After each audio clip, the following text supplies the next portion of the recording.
Hello everyone, welcome once again to Leafing It, and this is your Indian plant guy. Now I'm going to talk about succulents. These are some of the succulents that I have right now, and you will see that they're not in the best of condition during this summer season. So the temperature is very hot right now. It's 42 or 43 or 44 degrees Celsius even.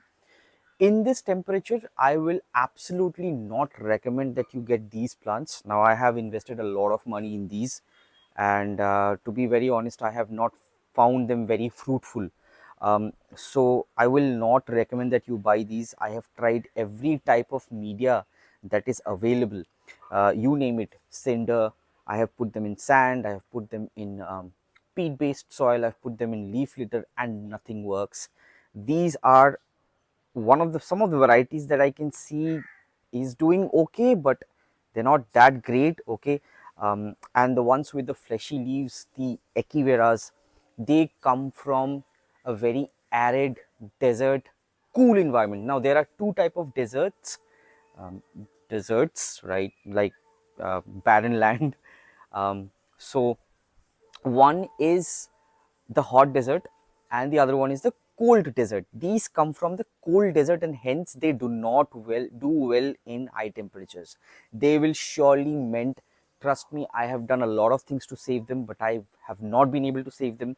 So I will not recommend that you get these plants.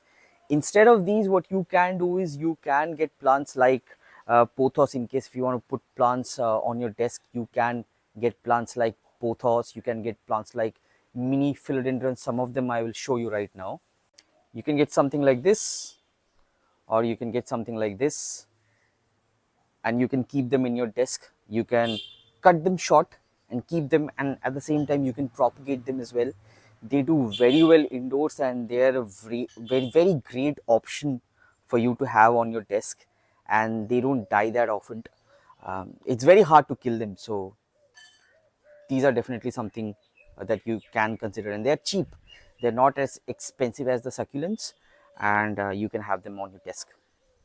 You can have something like this as well. Now this is a very miniature version of a pothos. The leaves do not grow that large, in case if you keep it indoors and well within a confined environment, a confined pot, a small pot.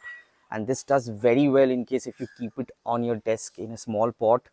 It's just going to grow these very beautiful variegated leaves, and this is going to be a great option for you to have indoors. So in the summertime, this is something that I would definitely highly recommend to you, and this is an adenium. It grows these beautiful flowers. If you can see, this is the single petal variety. This is the most common variety that I have for adenium. They have these beautiful cortex that they grow, and you don't need to actually take care of these plants a lot. They do very well in very high temperatures. They can tolerate very high temperature. If you see, I have put them in a cinder based substrate, and it's doing absolutely fine. It's got no complaints. Whatever little water I give it and fertilizers I give it, it's happy, it's blooming, and I'm sure within a few days I will see lots of bloom. It will be totally covered in flower, and this is something that you can definitely consider. I do have some rosy varieties of this as well, okay, which I will show you right now. So these are some of the rosy variety adeniums that I've got. You can see that these already has started blooming. They've got beautiful flowers, and they are double petal, or they are a bunch adenium. And these are not the common varieties. I actually have 11 varieties of adenium here, and all of them I have put in cinder because I've seen that they do very well in case if you put them in cinder. They can be put in a soil based substrate like this. So if you see here, right, this one I have put in a soil based substrate, okay, and these are grafted varieties. So sometimes you will see that the original plant on which this has been grafted, it's going to put out shoots like this. What you need to do is you need to just take them off like this, and they're good to go, right?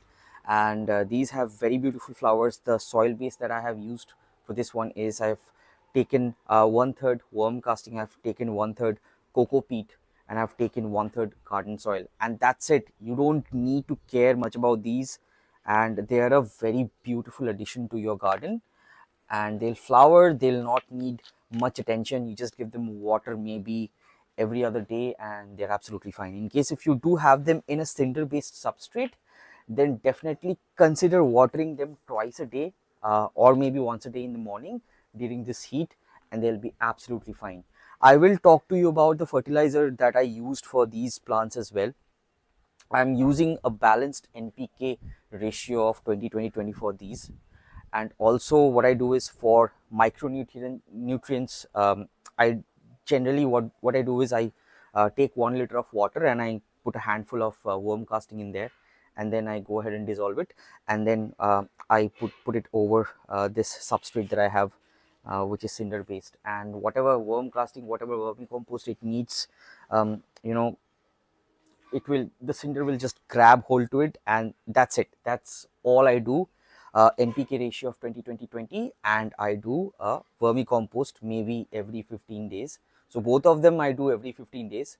um, this week maybe I will put the NPK, and the next week I will put in the vermicompost, and they're doing absolutely fine. They're growing like crazy. I'm sure that by the end of this year they will grow huge. They'll have huge cordex, and I can't wait to show them to you. Okay.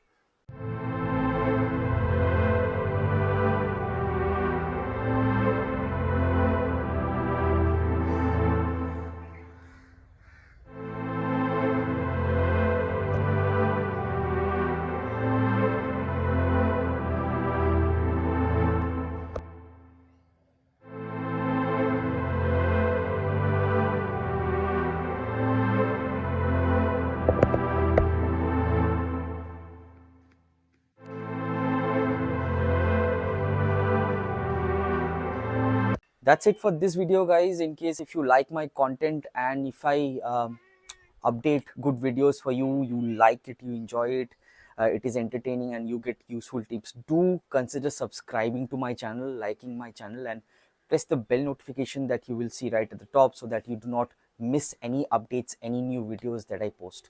Until then, guys, take care. Bye.